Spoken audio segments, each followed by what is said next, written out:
Ladies and Germans, Soviets and Soviets of the Red Army, the Western Front, the Eastern Front, how y'all doing? I am Colin Ulrich. And I'm Ringru, hello, hello, hello. And folks, we bring you another Ally v Ally Cold War matchup over on that lovely little map known as Krupa. Now, oh no, not an Ally v Ally matchup. Rank, correct me, who is fighting here?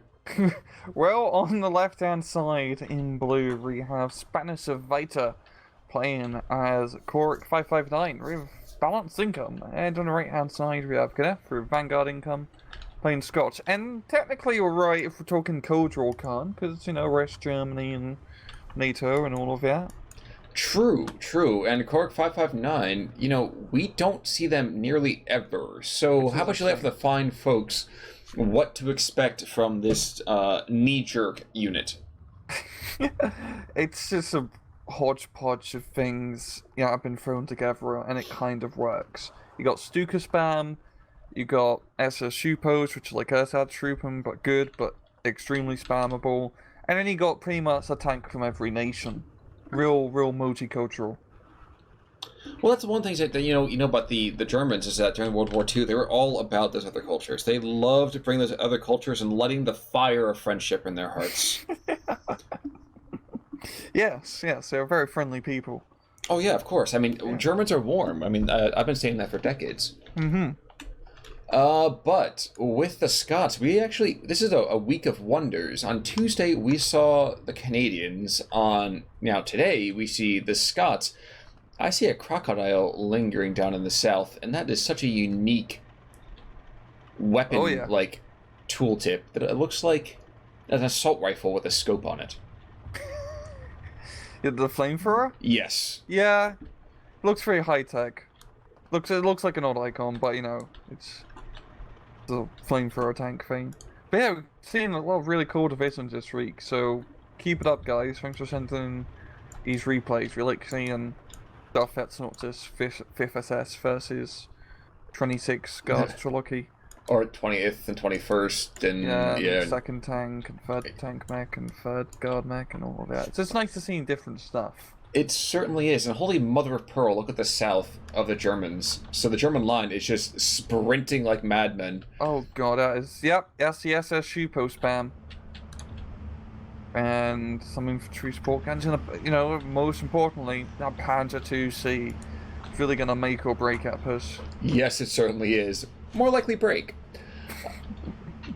But, you know, pessimism aside, to the southern side as well, I guess, for the Allies, for the Scots, excuse me. Field engineers, Humbers, assault pioneers, this is a pretty well-rounded force. Like, this is going to be able to take pretty much anything outside Koruck can throw at them, which is everything, including the kitchen sink.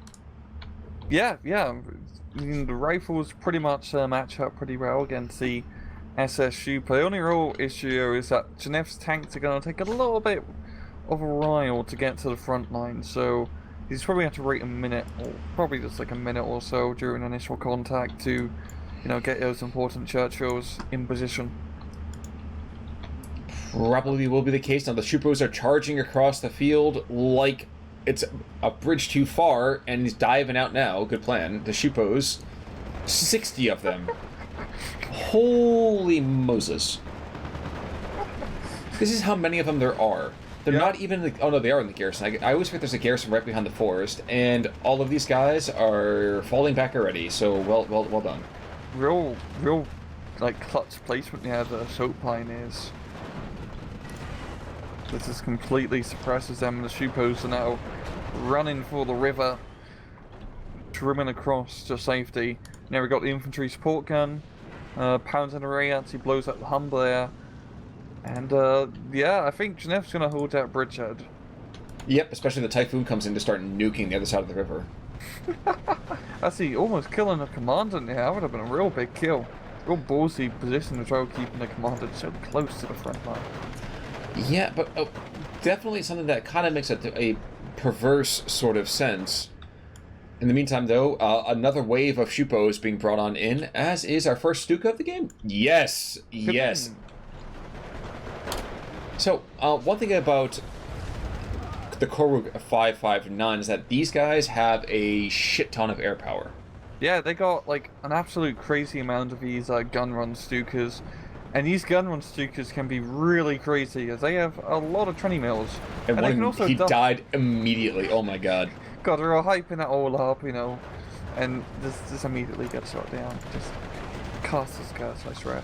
Well, in the words of, you know, Bust a Move, you get shot down because you're overzealous. Yes. But play hard to get an AT guns to get jealous. Now I have the mad urge to rewrite that song completely for SD2. In the meantime, the Commandant has fallen back to a much more sensible distance, and that 204F actually has enough damage to kill stewards. He does, with that fast firing 25 mil. Oof. There's a chance, but the Stuart has a better chance, as we clearly see. Continuing to move our way around the multicultural group that is Koruck 559, we have now T-70s coming on in, so the next wave is spawning, so I feel like this is like a fighting game now. Where one Honey Stewart makes a kill. He's lost his brother, but we see how many waves he can get through first. Yeah, it's like killing floor. A game that I confess I've never really played a whole bunch of, but regardless. Yeah, it's just, I mean, this is Gruppe, it's very much a bridgehead map where you fly over either the north and middle or southern bridgehead areas. Spanish is doing pretty decent, trying to contest the southern side. I feel like it just needs a little bit of indirect artillery support and, you know, probably another raid with SS Supos to try and break it. The real issue is that Stuart and the Crocodile. Almost as much as the fact that the Commandant's going to expose himself on the western bank. Oh no, you really can't afford to lose in the Commandant, yeah. Yeah, it's a really bad idea. The Honey Stewart's going to crush him. But he just really wants to lead by the front, Con, you know? Holding fire is right. Okay, there we go. Yeah, just give up the Shupos, it's not going to be the best thing for you. Yeah. They're very, very expendable. You'll be fine. Also worth mentioning, the Spanischer Band. So those guys are basically, I would say, the version of Koruck coming on in basically, what would you call it, maybe Pigrens, like disheartened Pigrens? I forgot what their loadout is. Well, if you look up to the north, lines. MP40, 6 K98s, a Panzerschreck, and a Panzerfaust. Oh, yeah, it's a really good unit. I mean, when you have a Panzerschreck and a Panzerfaust, you're really not dying for anti-tank. That's true, and honestly, the great thing about them too is that, considering how shit the Panzerfaust range is, having the Panzerschreck, well, it gives you twice as many times to be pissed off. Yeah, it's definitely really weird loadout, having Panzerschrecks and Panzerfaust together. But hey, you know, when you run out of Panzerschrecks, you throw in the Panzerfaust. Now, meanwhile, looking to the north just to make sure we're not abusing the southern side here. You just have a Churchill just shelling the German lines. Not a big deal there. Yeah. Yeah, so I mean, this map usually comes down to just this southern flank because it's the most desirable to push, as you got the most cover. And Ritter is making the push across the bridge once again with his Bewerbend, and if he manages to sneak him up closer, he could start knocking out Humbers. And that's what he's doing right now. He's like, guys, let's go! Unfortunately, the first guy out of that house does get picked off, as in any good action movie. Yeah. And this crocodile, guys, I would not be crossing those waters. They be infested. Yeah, this is straight out of Florida. Yes, it is. Spanischer Band, in the meantime, he's gonna get close enough. Here we go. He can shoot one of the Panzerschreck and the other of the Panzerfaust. That's how. Well, he fired both at the same damn thing, so that's the AI for you. That's AI. Ooh, 203 off map down to the south as well, dropping down some shells on the southern town, not hitting a whole lot. Yeah, a bit underwhelming. But yeah, this is the breakthrough. Rita managing to push on through the T-70s, station the Humber, gonna be flanking the Crocodile. Well, the Crocodile's already expected, but...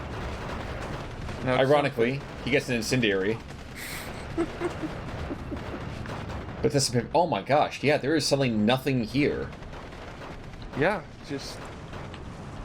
Damn good push there from Vito. Bringing out the T-34s, you know, third wave coming in to try and secure this bridgehead. And he's made a pretty good bridgehead so far. Ooh, the Bavaria bands are coming down after the crocodile. The crocodile is backing up? Maybe? Yes? No? Yeah, that'd probably be a very good idea for him. Oh my gosh, there's a 250 meters. You had it. You had the range, my friend. Come on. No longer, though. Oh, the artillery. But it's 15-9. Jesus. Yeah, there's a lot of flags down south, I guess. Well, on the plus side, I think the best place from a artillery perspective to be would be in the bridge, because technically, if the artillery doesn't hit you, it doesn't count. Yeah. And the Typhoon gets brought down by all that ground fire. Holy Good crap. lord. Yeah, we've got a bunch of 37mm flat guns. That crocodile, he's holding.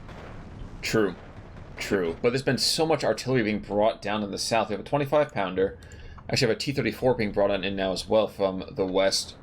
But that 203's got to be pretty much out of munitions already, I feel like. I feel like, yeah. I think it's at least 3 artillery barrages, I think. Maybe 1 more left. Yeah, we've got some motorized rifles now being desperately brought in to try and secure this bridgehead. And all these Bavaria bands are down, but the Shupos, again, these guys are just not really there to be anything besides just a pain in the ass. Yeah. Also worth mentioning, in the north, we do have ourselves a small push happening here. In fact, we have a Typhoon, rather, wow. Going after the artillery positions, shelling one of them pretty easily. And an MG-34 is going to get pinned down and taken out by these defense groups and a sniper, so I guess it's true what they say, the best defense is good offense. Yeah.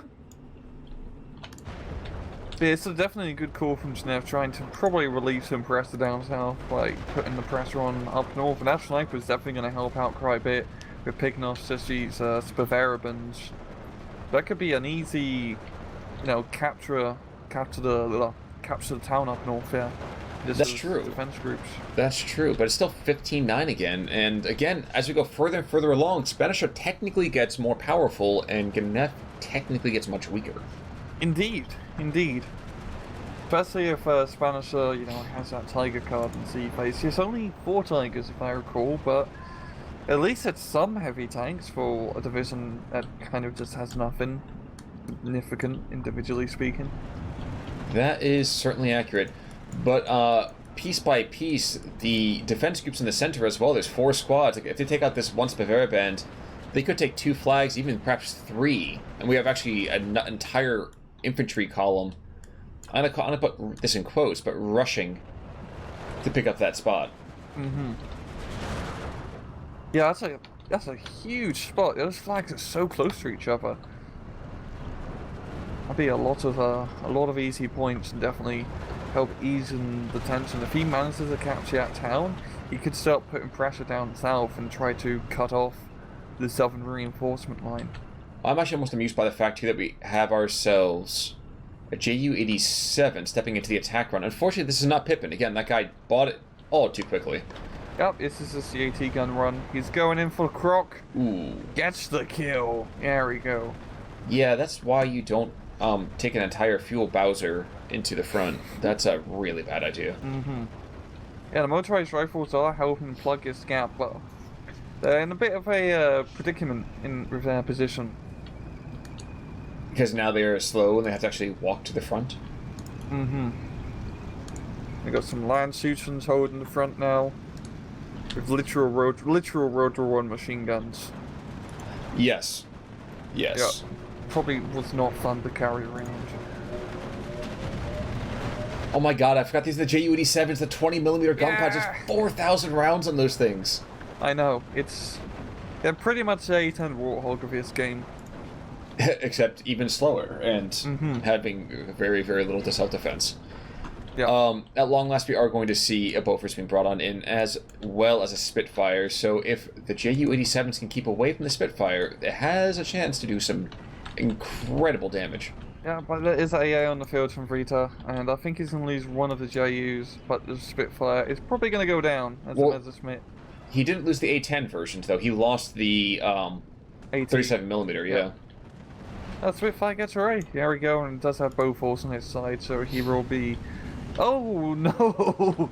just, damn, that was. I completely missed. I was looking at the center column because I kept hoping that the Ju-87 was going to start strafing this infantry column. Damn, that was a real clutch kill on the Spitfire. Just almost before you're gonna have range. But yeah, it's all coming down to the southern side. I completely disagree at the moment. Look at the center. Oh god, yeah. Yeah, and the north as well. It's just insane amounts of infantry. 15-9 against Spanischer Ritter. All of his hard work is going out the window. Yeah, Ritter has definitely tunnel visioned probably a little bit too much down south, and he's starting to pay the price, because even if he does manage to, you know, route out this middle northern force, that's a lot of infantry you're going to kick out of forests and buildings, and that can be pretty hard to evict. Pilot unconscious. I think it's rather nice that the plane's able to get back to a nice even level flying. Might see a kill here. Yep, there we go. That's one. Now, the Pioneers coming in as well, so this might be the Russian Pioneers? I don't know. No, those are the Ranos, I guess. Never mind. But the southern flank is the only thing the Germans really control. The north and the central, that looks like... Yikes. Yeah. I mean, what Spanisher could do is, from the southern flank, move a little bit up north and try to cut off the bridgehead. But I don't think he's very close to, but he has a rifle platoon that he's going to have to fight against. He does have the tanks and firepower to do so, it's just going to take time. And he doesn't really have time. No, but he's going to start to push it back with some tanks to the north, the Panhard and the P3s. So that's a positive step for him in the right direction. Yep. And we have, oh my gosh, and we have Commander Motorcycle. Isn't that the recon one? Damn, you're right. I see the radio, and the first thing I always think is Commanders. I don't know why. I know it's. I mean, I'm always very curious why people ever bother to take recon bikes. They're just not very good. No. If they'd be a little bit more survivable, it'd be one thing, but they're just not. Yeah, that's just like our opinion, guys. We do have to talk about this brave P2 who's charging this 25-pounder. He could probably kill it. He probably could. The question is, does he see it? He can. He's just like taking a long time to align because he's continuing to press. He's gonna get killed. He gets a supply truck at least. That's true, but he's gonna die immediately. Yeah, there's a bunch of search coming in. Oh, if he could have killed that. He won't survive. 3, 2, 1. Turret stuck. Yep. Here's where I force an attack on the Matador and I pray for death. Never mind. Yep. I bet the 25-pounder's like, oh shit, they got us cornered, and it's like, oh, you just drove past. Turn the gun around, Jeff. Yeah, exactly. Yeah, because that 25 pounds is a pretty good AT gun. Oh yeah, completely is. It was probably the closest the Allies had to a dual purpose.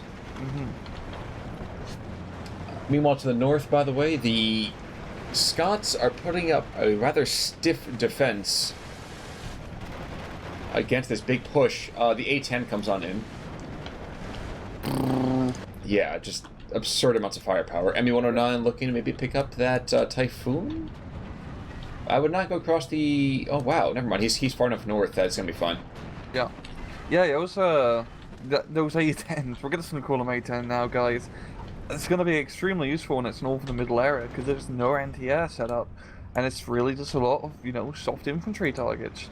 But it's definitely going to help pin them down, pick them off, and I think Ritter has this in a sense.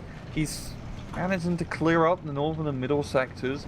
The problem with the Scots is that those Churchills take so long to get to the front line, it's really hard to, you know, keep a push like that sustained. Indeed. Actually, we have three squads. We have Landesschützenführer, a couple of Panzer Grenadiers, and a Pioneer squad. So it's back to 13-11. And who's behind enemy lines? Okay, we have a T-34 is behind enemy lines. Just chilling. Yeah, you know. 4 squads of rifles nearby. Ain't no thing but a chicken wing. Yeah, I've even seen a VK-1801 being brought in. Yeah, that's just a P1, isn't it? It's a P1 which they made because they're like, hey, in 1941 we need infantry support tanks. let's just make a really heavily armored P1. And then they realized it was a terrible idea and stopped making them after 30 or so. Well, they put them into training tanks, if memory serves, I think. Yeah, they just use them as, like, rear guard units, like with, Shupo. You know, the depressing thing about this is that we had several squads of German infantry come to the center, and they completely whiffed. Oh, but here's the pocket being closed, and this is going to be terrible for those 4 squads. Oh, I love seeing a closed pocket, you know. It's just as much as I like eating hot pockets. You know, I gave up hot pockets, and my digestive tract has thanked me for that. It's just my own personal opinion, though. Meanwhile, though, down south, yeah, we've had a ton of vehicle deaths. It's all been happening whenever I've had my back turned, so I apologize there to my side. All 4 squads of rifles, yep, they are now behind enemy lines, and I would be quite perturbed at this point. Yeah, they're not in the best position at all. But yeah, that was a real good job on right side for securing that huge deficit. He isn't out of the clear yet, as he is still losing in terms of points. We got an AT Typhoon being brought in up north. I think he's just going to try and kill the Panhard or something. Yep. No, yeah, infantry. No, it's a blind fire on the Panhard's previous position. Okay. But completely misses, as we clearly see. Now, the infantry's kind of funny. The infantry's engaging the Shupos. Meanwhile, tanks are just shelling them from afar. I mean, I would just feel awful. Mm-hmm. This is like I'm selling my life as dearly as I can. Now, the rifles behind enemy lines are really not having a good time. The VK coming in, and that should easily clear them up. Yeah, 2 MG34s? I would hope so. Mm-hmm. Yeah. Falling back. But where to? They're trying to get back to the Western Front, okay? Well, there's a Pioneer in the forest. I'm surprised he hasn't pushed a little bit further north to kind of just get all of these surrenders, but, hey, you know. That's really funny how they're falling back towards the enemy line instead of just running eastwards. It's like, c'est la guerre. Yeah, they're going all over the place. This is the Chinese fire drill retreat. They can't capture us all if we go in different directions, boys! To the 4 winds! I feel bad if I have offended anyone with my humor this week. I sincerely apologize. I think you're fine. Coming off a ton of no sleep. But VK1801, he is, like you said, he's just kind of prowling around. He's sniffing. Where are the rifles? Where are the rifles at? And to the north, yes, the P3s have gone down. Seen many fires, but many Panzers have died to get us to this far. But now is the time to act. We have the Panzer Grenadiers moving around these rifles. We have other ones swinging around the line completely until these other rifle squads get there. It's going to be way too late. This is probably the best chance the Germans have of sealing that north, and I think they might be able to do it as we go into Phase C. Yeah, if he unloads that Pack 40 at Churchill, will probably be good as dead. Or bad as dead. Either way, I'd be happy with it. Mm-hmm. But you got a second Churchill being... the Pack 40 gets sniped. So, yeah, it was Churchill, it was Churchill command tanks. And Churchill tanks in general will prove to be a bit of a pain. Now, the Scots, remind me about their infantry levels. Is this something where they have to be completely nervous? Or are they going to be able to throw infantry at the wall until, you know... they got infantry spam for days. Nice. Even if, like, a Vanguard... I mean, you get, like... In C phase, with unvetted rifles, you get 36 in a card. Aha. That was something that kind of eluded me for a bit, I suppose. First Tiger has hit the field. So this is the make or break for the southern side. Yeah. He's still 12-12. I'm sorry, yes, sir. But yeah, Koruck will have 4 of these 2-star Tigers available, because he got them in C phase. So that should be pretty much more than enough to do most of the Scottish things, the Churchills and any other tanks. Hopefully it'll be enough for Ritter for himself to maybe push through. Churchill's been defanged, by the way. Oh yeah? Yeah, there's command one's coming to the front, but there's another Pack 40 who put 2 APCR shells into him, and at long last kills with the last. Yes, there's another one coming in. Yes, there's 3 more squads of rifles, but a couple of linchpins are being taken out. A second Tiga is on the field. Yes, this isn't looking good for gnef. He had a fantastic push, but he only really had infantry on the front line. He didn't have any AT guns or anything much of substance to help secure what he gained. He is still in the lead technically as we tell, but it's really just shooting out northern flag, which he, I wouldn't say barely controls, but that's a lot of riflemen up here. True. I'd argue that there's a couple down to the south, like this, his side of the bridge. And in fact, wow, this 2-inch carrier, I forgot that they had this thing. Yeah. It's like, it's a pretty, like, crazy, because that 50mm mortar is a goddamn machine gun. It certainly is. In the meantime, more squads of rifles being brought into the south. And the Ju-87 is going after the 6-pounder in the north. So, gun pod away! Kind of thought he would be going after things with a little bit more vitalness than that, but that's fine. There we go. Hey, that's gonna be dead. There we go. At this point, I'd be strafing the bejesus out of that Churchill. Just strafe everything. You got the ammunition. Yep. I'm Eric Bana right now in Romulan makeup, shouting "Fire everything." For the record, did not realize that was him in that under that makeup. Huh. Yeah, exactly. For those of you who have no idea what I'm talking about, first of all, Star Trek. Second of all, Eric Bana is in Star Trek. Go figure. Bofors to the south, of course, causing enough issues that the gun pod is killed. And that's why you strafe the north, because the north remembers. And they forget to get AA guns as well. Yes, there are no elephants there, if you know what I mean. Outside of that, down to the south, rifles, we've seen the rifle spam is real, and they are just blasting and laughing the entire way. Even Mama says that their mind is gone.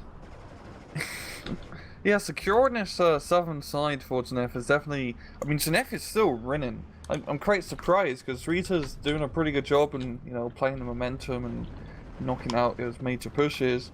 But I feel like gnef, if he maybe pushes down south a bit, or tries to do another breakthrough, but this time with a bit more substance, I think he should secure the victory. He totally could. Yeah, if he manages to get his rifles down south onto the opposite side of his river, supported with the Churchills and artillery, I think he could take us. Certainly it's entirely possible. I mean, wherever the Tigers are, that's where, it's hard to push when the Cats are playing. Yeah, but if he uses their power effectively, like with those Typhoon ATs, I think he can easily deal with those Tigers. Like I said, there's only 4 of them. Only 4 kitty cats you're going to have to deal with.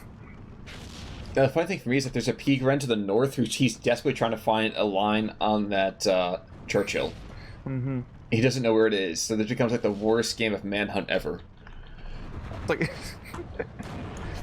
it's pretty hard to play hide and seek when you're... Tiger goes down! 17-pounder takes it out. Down in the center. Middle. Oh, there we go. So one. Piat in the meantime looks like something being engaged at T-34. Takes that out. So from one spigot to another. And I think, I am tentative to say this, but I think it might be that gnef has managed to declaw enough of those German tanks. I feel like, yeah. And he's got a pretty good defensive line set up. He's got artillery on the field. I think the artillery is also helping out. True. Quite a bit in just keeping a lot of Spanish's stuff pinned down, because it's a lot of soft targets in the end of the day. And gnef is just kind of throwing enough AT guns and riflemen at the problem, just to keep secure of his lines. I mean, up north, he's still holding on to that town, and it feels like a goddamn miracle that he is. Can we talk about the fact that the 25-pounder is just slowly throwing shots downrange? One at a time. Yep. Dude, this is not slow-pitch softball. You are trying to kill him. Last shot coming on through. This might be a kill. Never mind. Luckily for him, it is not. We got a, kind of a Flak 88. It's the Russian Flak 85. Yeah. But they still call it 85, 88mm. I'm a little bit confused by that. If anyone knows what that 85/88 means, let me know. Was it the Germans just calling any heavy AA gun an 88? Actually, wasn't there a gun that could dual chamber? I'm trying to think about that. I think there's a gun that could dual chamber. I don't know if that was the Russians or not. Probably not. I'm probably wrong there. But part of me remembers something like that being an awesome idea. Oh, okay, so down to the south. 85 mils.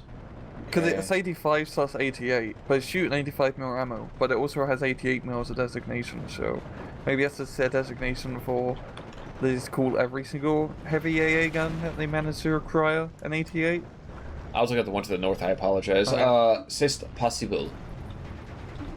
Let us know in the comments if you know. Hopefully you know. Hopefully someone knows who watches this. Honestly, I feel like we have some of the most intelligent viewers out there. Yeah. I had one guy tell me all about, I think it was an Allied division who is pretty much all about Boita stuff.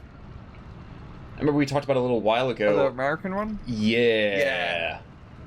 Yeah, we have the best viewers. At the Hungary, I have a Hungaria file out there as well. So I mean, jeez. Same here. Meanwhile, Churchill Command Tank finally finds himself running afoul of a Pack 40. Pack 40 does try to loft shots down that road. Crew killed. Shooter has been killed as well, just in case it wasn't enough to kill him once. And bailing out. So the crew's dead, and they just bailed out. This is going to allow Rita to take his northern town finally back under control, and that's to bring it to a trove. Yeah, the Pack 14 Tiger is definitely going to be a pain in the ass to deal with. But we are seeing T-3441s being thrown in every which direction, so I think that kind of tells you a lot about how Spanisher sees the current fight. Yeah. I mean, especially with T-3441 models, even the Russians aren't using T-3441s at this point. No, they are not. They realize it's kind of worthless. Yeah, it's a little bit outdated. But yet they are still dangerous enough to take out Churchills. Like, one down to the south has been slain. And shockingly enough, that's why this supply truck is not close enough to actually reload that 25-pounder. Interesting. Oh, yeah. Just barely out of range. It's a little bit of a shame now for the 25-pounder, but, I don't know, this is the real, we're 13 minutes in, and I have no idea who's gonna win. You know, I want to see Koruck come out on top, but I don't know that's going to happen. No, I feel like gnef just has enough quality things on the field as well as the artillery to just secure him the victory. Well, he has those freaking typhoons. Oh, yeah. That just will not stop. He has a typhoon to the north hitting a Tiger. He's got a typhoon down south that's hitting a Tiger. Oh, no, never mind. I'm sorry. He's only has infantry there. That's a good call. So shot down a bridgehead, and the Tiger is making the risky maneuver. He's going across the bridge. There's nothing really to shoot at him, though, other than his Bofors, which is kind of just going to make me laugh. I'm wondering if gnef is starting to run out of stuff now, because he's playing a Vanguard income division. Does he still have enough tanks and, really tanks, I guess, to keep the fight going? Enough AT, all of that? He's got a 17-pounder down south, so the answer's probably, and a run up north, so the answer's probably yes. Yeah, probably very, very true. And the one up north as well. I mean, 17-pounders, not anything to sneeze at. No. I wouldn't want to get shot by a 17-pounder. To be fair, I wouldn't like to be shot, but I understand exactly what you mean. 7 LVF Grenadiers to the south being matched by 5 rifles, and not for nothing, as much as I want to be like, hoorah, I don't know the Grenadiers are going to have enough firepower if the riflemen get to any kind of defensive position. Yeah. I have a feeling Rita may be able to make another push down south here and capture the southern bridgehead. He's got the tanks across the field. It's just about whether or not gnef can get the 17-pounder online and pick off these T-34s, and most importantly, the Tiger. Well, we'll see. One T-34 is going to get seen in just a moment here, I think. Or was the Tiger's the first thing? Never mind. Here comes the T-34. And it's going to come out of range immediately, so it's not going to matter.